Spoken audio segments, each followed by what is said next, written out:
వెతలు తీరును కృపలు దొరుకును సాటి లేనిది యేసుని నామం యేసునామమే మధురం మదిలో తలచిన ధన్యం యేసునామమే మధురం. ప్రభువునందు ప్రియ దేవుని బిడ్డలారా, నేటి వాక్య ధ్యానం కొరకు ప్రార్థిద్దాము. తలలు వంచండి, ప్రార్థనలో ఏకీభవించండి. మమ్మల్ని మిక్కిలిగా ప్రేమిస్తున్న మా తండ్రి, వందనాలు, స్తోత్రాలు. వాక్యం చేత మమ్మలను ఆదరించండి. మా ప్రేక్షకులు సత్యమును గ్రహించుటకు నేర్పండి, రక్షించబడుటకు కృపనివ్వండి. యేసు నామమున ప్రార్థిస్తున్నాము తండ్రి, ఆమేన్. ప్రియమైన దేవుని బిడ్డలారా, కొరింథీ సంఘమునకు పరిశుద్ధుడైన పౌలు గారు వ్రాసిన మొదటి లేఖ 2వ అధ్యాయము 16 వచనాలున్నాయి. మనము ఈ 16 వచనాలను ఈ దినం మనం 3వ వర్తమానముగా మనం ధ్యానము చేస్తూ ఉన్నాం. దీనిలో పరిశుద్ధాత్మ చేత బోధించబడుట, పరిశుద్ధాత్మ చేత వివేచన కలిగి ఉండుట చేత మాత్రమే దేవుని ఆలోచన, దేవుని ప్రణాళిక మనం తెలుసుకోగలుగుతాం. ఆత్మ సంబంధమైన విషయాలు, పరలోక సంబంధమైన విషయాలు దేవుని వలన మాత్రమే తెలుసుకోగలము. బైబిల్ గ్రంథం పరిశుద్ధాత్మ దేవుని యొక్క ఆలోచన, ఉద్దేశము, బ్రీత్ ఆఫ్ ద గాడ్, దేవునిలో నుండి వచ్చినటువంటిది వాక్యము. దేవుని వాక్కు అర్థం చేసుకోవటానికి హ్యూమన్ మైండ్, మానవ మనస్సు, మేధస్సు ఎన్నటికీ చాలదు. పరిశుద్ధ ఆత్మ ద్వారా మాత్రమే దైవ సంబంధమైన విశేషాలు తెలుసుకొనదగును. గుర్తుపెట్టుకోండి, God related issues can be understood only by the Spirit of God. ఇది తెలియక చాలామంది తమ సొంత భాష్యాలకు వెళుతున్న వారు ఉన్నారు. పరిశుద్ధాత్మ దేవుడు సంచకరువుగా న్యూ టెస్టమెంట్ బిలీవర్స్కు అనుగ్రహింపబడ్డాడు. This is the privilege of a Christian who regenerated, born again, రక్షించబడిన, తిరిగి జన్మించిన, నూతన సృష్టిగా చేయబడిన యేసు నందలి విశ్వాసి దేవుని ఆత్మను కలిగి ఉంటాడు. ఆ పరిశుద్ధాత్మ దేవుడు అనేకమైన వరముల చేత ఆ వ్యక్తిని నింపుతాడు. అవి సాధారణ మనుషులకు అర్థం కావు. They cannot understand or they cannot describe. వాళ్ళు వివరించలేరు, అర్థం చేసుకోలేరు.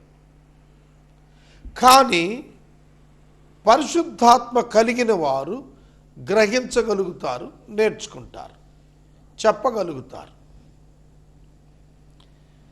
చూడండి, దేవుడు విశ్వాసుల కొరకు ఏవైతే సిద్ధం చేశారో అవి తెలుసుకోవటం ఎవరి వల్ల కాదు, అది దేవుని వలన ఆ వ్యక్తికి ఇవ్వబడినప్పుడే తెలుస్తాయి. యోసేపుకు దేవుడు కలలను ఇచ్చాడు. ఆ కలలు యోసేపు ఎలా గ్రహించాడు? తన చుట్టూత నక్షత్రాలు, సూర్యచంద్రులు సాగిలపడ్డాయి. వెంటనే యోసేపు తండ్రితో చెప్పేశాడు, నా తల్లిదండ్రులైన మీరు అన్నలు నాకు సాగిల పడతారని చెప్పాడు అని అక్కడ వినిపించిందా? నా మాట అర్థమైందా? కనబడిన స్వప్నం నక్షత్రాలు, సూర్యచంద్రులు, కానీ వివరణ ఇచ్చింది యోసేపా? అవును, యోసేపే. ఎట్లా? పరిశుద్ధాత్మ చేత వివేచింపబడిన వాడే చెప్పాడు. గ్రహిస్తున్నారా? ప్రతి దైవజనుడు పాత నిబంధన గ్రంథంలో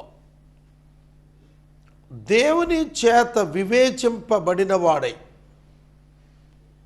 దేవుని చేత నడిపించబడిన వాడై తాను చేయబోయే కార్యాల గురించి మాట్లాడితే ఎవరికి అర్థం కాల. Nobody believed. కానీ అవి చేసి చూపించాడు దేవుడు వారి ద్వారా. దేవుడు మోషేకు కనపడ్డాడు. సినాయి పర్వతం మీద దేవుడు స్వయంగా దశమ ఆజ్ఞలు ఇచ్చాడు. హోరేబు పర్వతం దగ్గర పిలుపునిచ్చాడు. గ్రహించాలి, ప్రజలు ఎవరూ తెలుసుకోలేకపోయారు.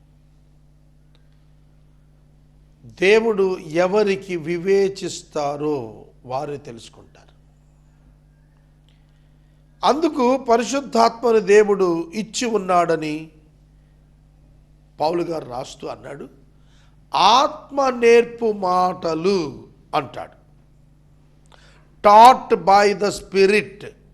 టాట్ బై ద స్పిరిట్ అంటే ఆత్మ చేత బోధించబడి తెలుసుకున్న మాటలు.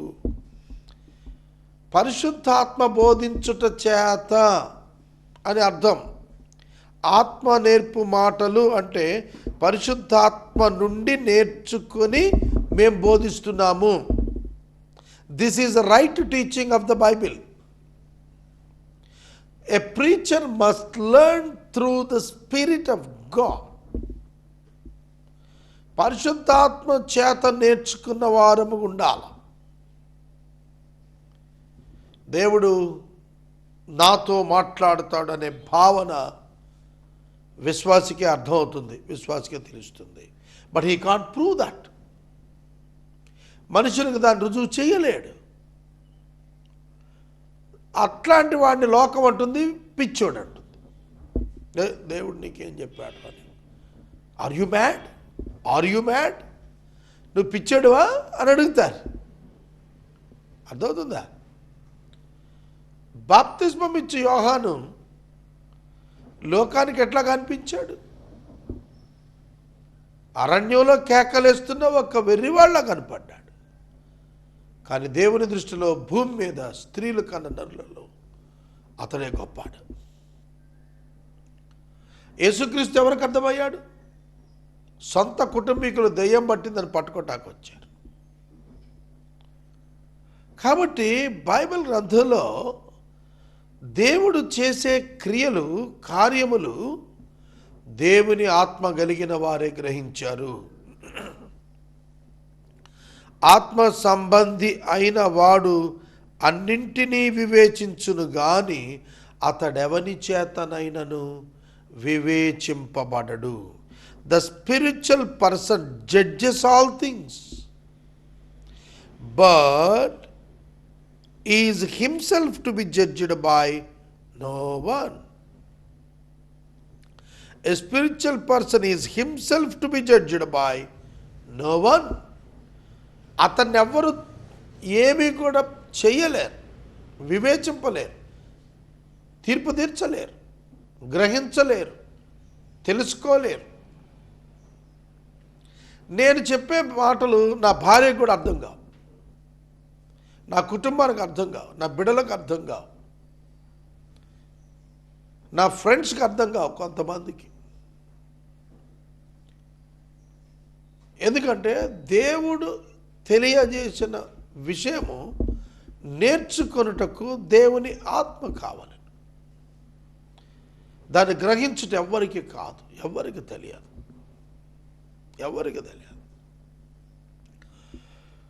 ఇర్మియా గ్రంథం చదివారా? 50 అధ్యాయాలు ఉంటుంది. ఇర్మియాకు మాత్రమే బయలుపరచబడింది. యూదా వారు బబులోనికి వెళ్ళిపోవాలి దేవుడు చెబుతున్నాడని. యూదా వాళ్ళకి చాలా హార్ట్ బ్రేకింగ్ న్యూస్ అది. యూదా వారికి అది హార్ట్ బ్రేకింగ్ న్యూస్. దేవాలయం పడగొట్టబట్టం హార్ట్ బ్రేకింగ్ ఫర్ దెమ్. దేశాన్ని వదిలిపెట్టి వెళ్ళిపోవటం హార్ట్ బ్రేకింగ్ ఫర్ దెమ్. దేవుడు ఇర్మియా ద్వారా చెప్పాడు, మూవ్ ఆన్ ఫ్రమ్ జెరూసలేం, వెళ్ళిపోండి, యెరూషలేం నుంచి బబులోనికి వెళ్ళిపోండి. వాళ్ళు ఇష్టపడలేదు. పైగా ఇర్మియాను నానా ఇబ్బందుల పాలు చేశారు, బందీ చేశారు, గోతులు దోశారు, తిండి పెట్టక మార్చారు. 50 సంవత్సరాలు ప్రకటించాడు ఇర్మియా. Nobody understand. ఎవడు గ్రహించలేకపోయాడు. సహోదరుడా, సహోదరి, అతడు ఎవరి చేత తీర్పు తీర్చబడడు, గ్రహింపబడడు. కనుక దేవుడు పీల్చుకున్న వ్యక్తి, ఏర్పరచుకున్న వ్యక్తిని నోబడీ కెన్ డిజర్న్. ఎవరు కూడా తెలుసుకోలేరు. ప్రభువు మనస్సును ఎరిగి ఆయనకు బోధింపగలిగిన వాడెవడు? For who has understood the mind of the lord so as to instruct him. మీరు ఎప్పుడైనా నాతో కూర్చున్నప్పుడు నేను ప్రార్థన చేసుకుంటూ ఉంటే నా మాటలు వింటే మీకు ఆశ్చర్యంగా ఉంటుంది. Question answer, answer question, question answer, answer and question. కొన్ని మధ్యలో స్టేట్మెంట్స్, కొన్ని విత్డ్రాయల్స్. వా, నా ప్రార్థన నాకే ఆశ్చర్యం అవుతుంది. అంతా అయిపోయిన తర్వాత ఆమె నాకు నేనేం చేశానంటే దేవునితో పెనుగులాడాను అనేది నాకు అర్థమవుతుంది. దేవా ఇది ఎందుకు చెయ్యవు అని నేనే అడుగుతాను. ఎందుకు చెయ్యడో కూడా బైబిల్లో నేను చెక్ చేసుకొని, దేవా నేను ఇక్కడ ఈ క్వశ్చన్ అడగకూడదు, నన్ను క్షమించని నేనే దేవుని చెప్పుకుంటుంటాను. ఎందుకు అనగా మనస్సు ఆత్మకు వ్యతిరేకముగా నిత్యం పోరాడుతుంటుంది. శరీరము ఆత్మకు వ్యతిరేకంగా పోరాడుతూ ఉంటుంది. అనేక ప్రశ్నలు శరీరం ఉత్పత్తి చేస్తుంది. ప్రభువు మనస్సు ఎరిగిన వాడు ఎవడు? ఆయనకు బోధించుటకు. Who are you to instruct him? How can you instruct God?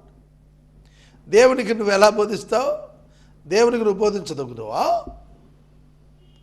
ఒక ముద్ద, మట్టి ముద్ద లేచి కుమ్మరితో నన్ను ఇట్లా ఎందుకు చేసావు, అట్లా ఎందుకు చేయలేదు అని అడగచ్చా? ప్రభువు మనస్సును ఎరిగిన వాడెవడు? ఆయనకు బోధింపగలిగిన వాడెవడు? ఆయనకు బోధ చేయడం కోసం ఆయన మనసును ఎరగటం ఎవరికి సాధ్యం? పోలవరం ఎట్లా కడతావు? నాకేం తెలుసు. క్రిస్టియన్ కమ్యూనిటీ సెంటర్ హబ్ ఎట్లా కడతావు? నాకేం తెలుసు అండి. మరి కడతానని చెప్పావు. కడతానన్నాడు ఆయన, కట్టిస్తానన్నాడు, జరిగిస్తా అన్నాడు కార్యం. కాబట్టి మనుషులకు అర్థం కాదు. చూడండి, దేవుని యొక్క సేవ, ఒక్కసారి నేను కొన్ని విషయాలు చెప్తాను వినండి. చరిత్రలో బ్రదర్ భక్త సింగ్ గారు, భక్త సింగ్ గారు హైదరాబాదు మెడ్రాస్ నుండి వచ్చి సేవ ప్రారంభించిన తరువాత హెబ్రోన్లో గోల్కొండ చౌరస్తాలో హెబ్రోను అనే చర్చ్ స్థాపించి అక్కడ ఆయన సేవ ప్రారంభించినప్పుడు ఏమన్నదేమీ లేదు. ఆయన తన జీవితంలో ఎన్ని వందల వేల సంఘాలు, the whole Tamil Nadu and Karnataka, Andhra Pradesh, ఎన్ని వేల మంది, లక్షల మందిని ప్రభులో తెస్తాడని ఎవరు ఊహించారు? నోబడి. ట్రాన్స్‌వరల్డ్ రేడియో వచ్చినప్పుడు ఎమిల్ జబార్ సింగ్ గారు 1987 ఎవరు అనుకున్నారు కొన్ని వందల భాషల్లో ఇవాళ రేడియోలో పోతుందని వాక్యం? ఇవాళ టీవీలో ఇన్ని ఛానల్స్ వస్తాయి, క్రిస్టియన్ ఛానల్స్ అని ఎవరు అనుకున్నారు? చెప్పండి. అబౌవ్ 90% ఉన్న హిందూయిజానికి కూడా లేవండి అన్ని Christian channels. Christian national channels compare చేస్తే హిందూ నేషనల్ ఛానల్స్తో చాలా తక్కువ. ఇక క్రిస్టియన్ లోకల్ ఛానల్స్తో హిందూ ఛానల్స్ పోల్చడానికి అసలు లేనే లేవు. కాబట్టి ఎవరు చెప్పగలుగుతారు, ఎవరు ఆలోచింపగలుగుతారు? ప్రభువు యొక్క మనస్సు ఎంత గంభీరంగా ఉంటుందో ఎవరికి అర్థమవుతుంది? ఎవరికి అర్థం కాదు. సహోదరుడా, సహోదరి, ఆయనకు బోధించటానికి, ఆయన మార్చటానికి ప్రభువు మనస్సు ఎరిగిన వాడెవడు అన్నట్టు అంటాడు, మనము ప్రభువు మనస్సు గలవారము అంటే ఒక్క మాటలో తేల్చాడు. ఏంటంటే పౌలు గారు, మనం క్రీస్తు ప్రభు మనసు కలిగిన వారు కాబట్టి ఈ మనసు ఎవరికి అర్థం కాదు అన్నాడు. నేను ఒక్క ప్రశ్న అడుగుతాను. పేతురు భక్తుడు యొక్క నీడ పడితే స్వస్థత పొందారు. మరి పేతురు గారి దగ్గర పైసా ఎందుకు లేదు? ఇవాళ హీలింగ్ పేరిట మినిస్ట్రీస్ చేసే వాళ్ళందరి దగ్గర పెద్ద పెద్ద ఇంపోర్టెడ్ కార్లు, పెద్ద పెద్ద సమూహాలు, పెద్ద పెద్ద భవనాలు, పెద్ద పెద్ద ఏసీ రూములు ఉన్నాయి కదా. మరి వాళ్ళ దగ్గర ఏమి లేవేమి, జత బట్టలు తప్ప. ప్రశ్న. పౌలు గారు నడికట్టు తగిలితే స్వస్థపడ్డారే, చచ్చిపోయిన వాళ్ళని లేపారు కదా వాళ్ళు. They never used their ministry for earthly things. ప్రభువు మనస్సు అంటే అది.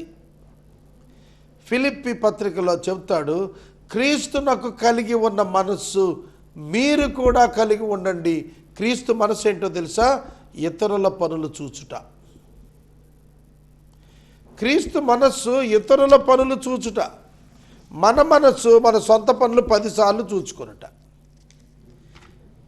నేను చాలా స్టన్ అయిపోయేది ఏంటంటే, క్రిస్టియన్స్ ఎందుకు దేవుడికి లోపడరండి?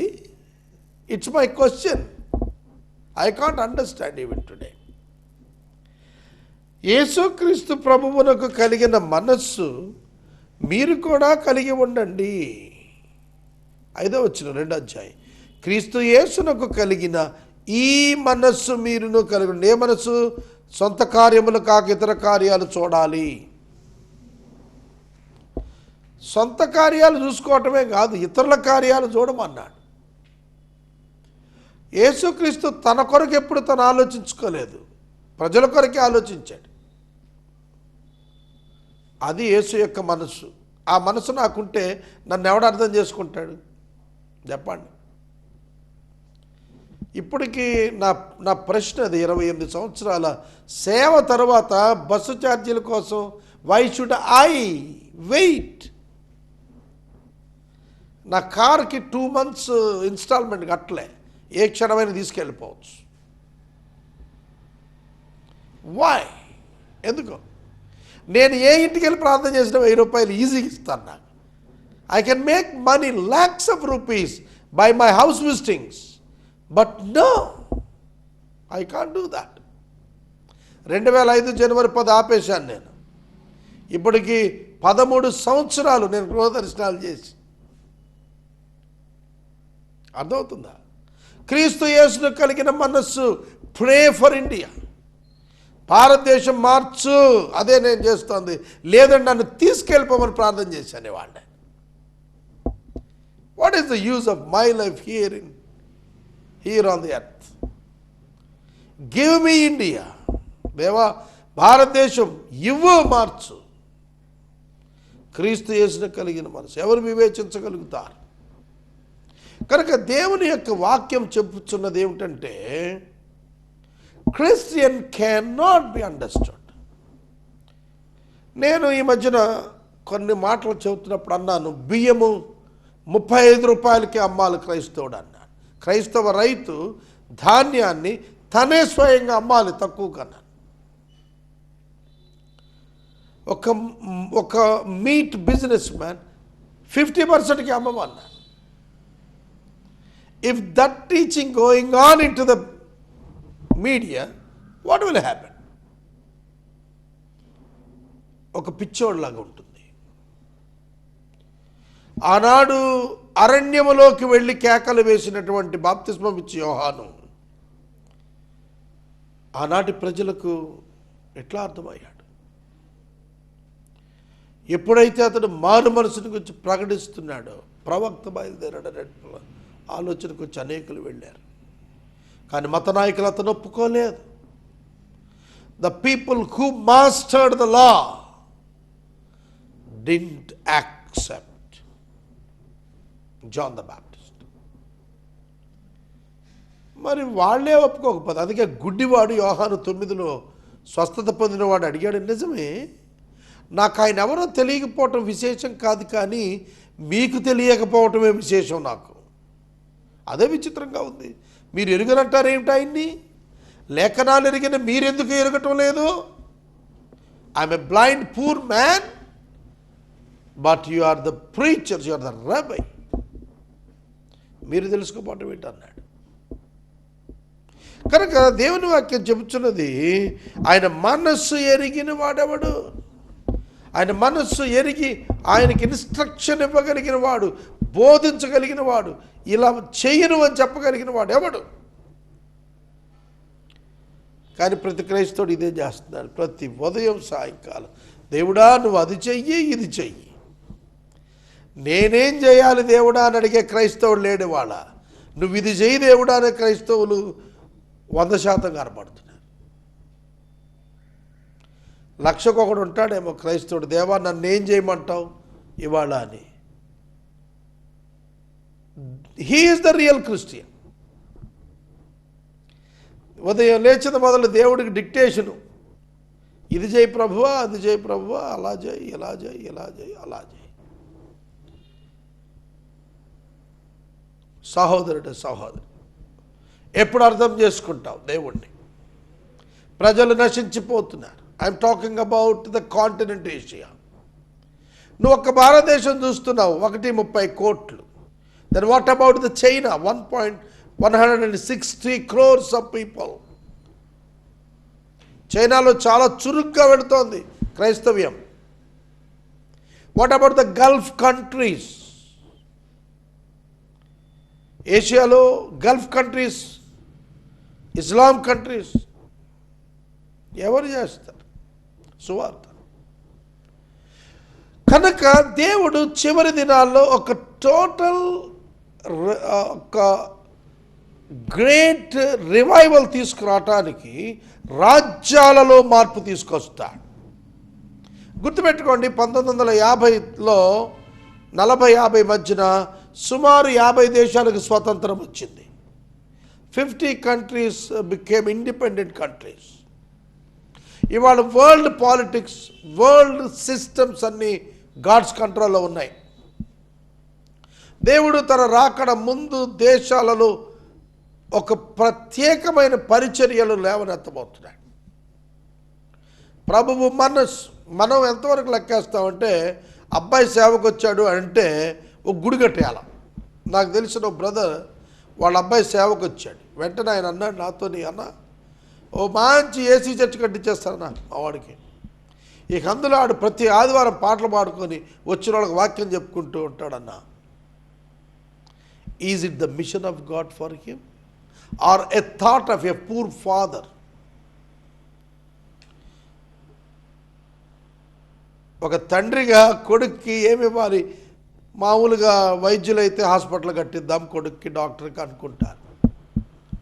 ఒక ఇంజనీర్ ఉంటే ఇంకొక ఇంజనీరింగ్ ప్రొఫెషన్కి సంబంధించింది కొన్ని ఇవ్వాలనుకుంటారు. పాఠశాల ఉన్న వాళ్ళైతే విద్యావేత్తలు చేద్దామనుకుంటారు. మరి మనమేమనుకుంటున్నాం? పాస్టర్స్గా, ఇవాంజలిస్టులుగా మన పిల్లలకు కూడా గుళ్ళు కట్టించి ఇచ్చేద్దాం అనుకుంటున్నాం. దేవుడు ఎందుకు చేస్తున్నాడని ఎప్పుడైనా ఆలోచించామా? Why have God called me? మీకు విషయం చెప్తాను, నేనే గుడి పెట్టి చెయ్యాలంటే 100 మందిని తీసుకొచ్చి కూర్చోబెడతాను. Is it the church?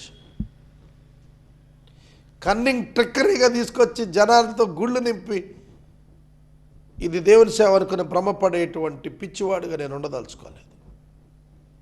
మీకు ఈ మాట కోపం రావచ్చు. లోకము దాని పద్ధతుల్లో పోతోంది. క్రైస్తవ మతం, క్రీస్తు మనసు అది కాదు. The Lord is turning great things into revival. దేవుడు అనేకమైన విశేషమైన పనులు ఆయన చేయదలుచు ఉన్నాడు. ఆయన చేస్తాడు ఖచ్చితంగా. సువార్త ప్రకటన కొరకు దేవుడు అనేకులను లేవనెత్తుతాడు. అనుకూల పరిస్థితులను క్రియేట్ చేస్తున్నాడు. Lord is taking a great step to bring the revival in Asian countries. సహోదరుడు సహోదరి, మొదటి శతాబ్దంలో యూరప్ కంట్రీస్ అన్నిటిలో ప్రభు గొప్ప కార్యములు చేసి సంఘాన్ని తీసుకొని వచ్చాడు. ఏషియన్ కంట్రీస్ అన్నింటిలో చివరి దినాల్లో రివైవల్ కోసం దేవుడు సిద్ధం చేస్తున్నాడు అనేక మంది. అది నేను గ్రహించాను. నేను వాక్యాన్ని ముగిస్తూ ఒక మాట చెబుతున్నాను. మనము క్రీస్తు మనస్సు గలవారము. Paul is concluding that we have the mind of Christ. No one can judge us. We cannot be judged by anyone. మన ఎవరి చేత వివేచింపబడము. క్రీస్తు మనసు కలిగిన వారము. No human can understand the plan of God for us. ప్రార్థన చేస్తాం. పరిశుద్ధుడా, మీకు వందనాలు, స్తోత్రాలు. నేటి వాక్య ధ్యానం ద్వారా నాతో మాట్లాడినందుకు కృతజ్ఞతలు. నీ మనస్సు ఎరిగి నీకు బోధించగలిగిన వాడు ఎవడునూ లేడు. మాకు నీ మనస్సునిచ్చావు, కావున మమ్మల్ని ఎవరు గుర్తెరగలేరు. నీవు చేయదలిచినది చేయుము తండ్రి. Nobody expected Elijah who brought the fire from the heaven. ఎవరు ఊహించలేని కార్యం అది. కనుక దేవా, మేము ఊహించు వాటికంటే ఆశించు వాటికంటే అత్యధికముగా చేయగలిగిన సామర్థ్యము గల దేవుడవు నీవు. నీకు కృతజ్ఞతలు ప్రభు. నీకు మమ్మను సమర్పించుకుంటూ మా ప్రేక్షకులు ఒక నూతన కోణములో దేవుని వాక్యాన్ని గ్రహించు కృపనిమ్మని యేసునామమున అడుగుచున్నాము తండ్రి. ఆమేన్. తండ్రి దేవుని ప్రేమ, కుమారుని యేసయ్య కృప, పరిశుద్ధాత్మ దేవుని యొక్క అన్యోన్య సహవాసం సదాకాలం మనకు తోడైండును గాక. ఆమేన్.